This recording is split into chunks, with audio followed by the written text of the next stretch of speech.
అందరికీ నమస్కారం. కూటమి పార్టీలకు వైసీపీ రాజ్యసభ సభ్యులు రాజీనామాతో సదవకాశంగా వచ్చిన 3 స్థానాలకు గాను ఒక స్థానం బీజేపీకి కేటాయించగా, వైసీపీ నుంచి రాజ్యసభకు రాజీనామా చేసిన ఆర్ కృష్ణయ్య గారిని బీజేపీ పార్టీలో చేర్చుకుని ఆయనకే అవకాశాన్ని ఇచ్చింది. బీజేపీ రాజకీయ ఎత్తుగడలు, వ్యూహాలపై కాస్త అవగాహన ఉన్న ఎవరికైనా ఆర్ కృష్ణయ్య గారి ఎంపికను ఊహించి ఉండరు. ఒకప్పుడు బీసీ ఉద్యమ నేతగా గుర్తింపు, గౌరవం ఉన్న ఆర్ కృష్ణయ్య గారు ఎలక్షన్కో పార్టీ చొప్పున పార్టీ కండువాలు మార్చడం, బీసీ ఉద్యమాన్ని వదిలి బీసీ ఉద్యమ ముసుగులో తన రాజకీయ ప్రాబల్యం కోసం ప్రాకులాడడం, ఒక సిద్ధాంతం అంటూ ఏదీ లేకపోవడం, ఇలా ఎన్నో కారణాల రీత్యా ఆర్ కృష్ణయ్య గారు రాజకీయంగా విఫలమైన నేత, ప్రస్తుతం అంతగా అక్కరకు రాని నేత. వైసీపీ నేతను బీజేపీలో చేర్చుకుని అభ్యర్థిగా పెట్టడం వలనే కూటమి ప్రభావంతో గెలవాల్సిన తిరుపతి ఎంపీ స్థానంను బీజేపీ కోల్పోయిందనే అభిప్రాయం ఇప్పటికీ ఉంది.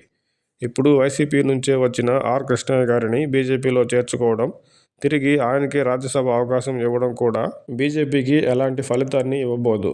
స్వతహాగా బీజేపీ సిద్ధాంతపరంగా పార్టీని నమ్ముకొని పనిచేసే వారికి అవకాశాలు ఇస్తూ ఉంటుంది. అదే సమయంలో బలమైన ఇతరులను ఆకర్షించి వారిని బీజేపీ నాయకులుగా తీర్చిదిద్దే పార్టీగా గుర్తింపు ఉన్న బీజేపీ, ఇప్పటికే రాజకీయ ప్రయోగాలకు విఫల నేతగా గుర్తింపుగా ఉన్న ఆర్ కృష్ణయ్య గారితో సాధించేది ఏముందో.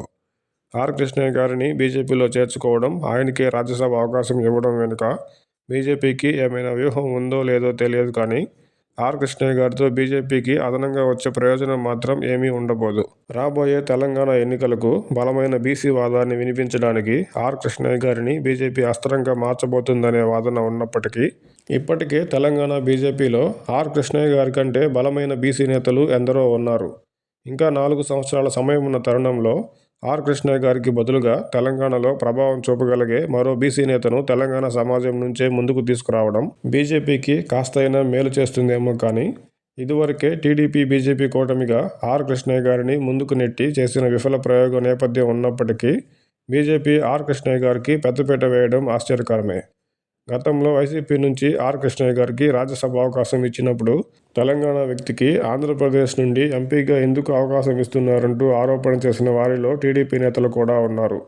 ఇప్పుడు అదే టీడీపీ కూటమి నుంచే బీజేపీ అభ్యర్థిగా ఆర్ కృష్ణయ్య గారికి రాజ్యసభ అవకాశం ఇవ్వడం, అందుకు టీడీపీ ఎమ్మెల్యేలే మద్దతు ఇవ్వాల్సి రావడం చూస్తుంటే రాజకీయాలలో ఎప్పుడైనా ఏదైనా జరగొచ్చని చెప్పక తప్పదు.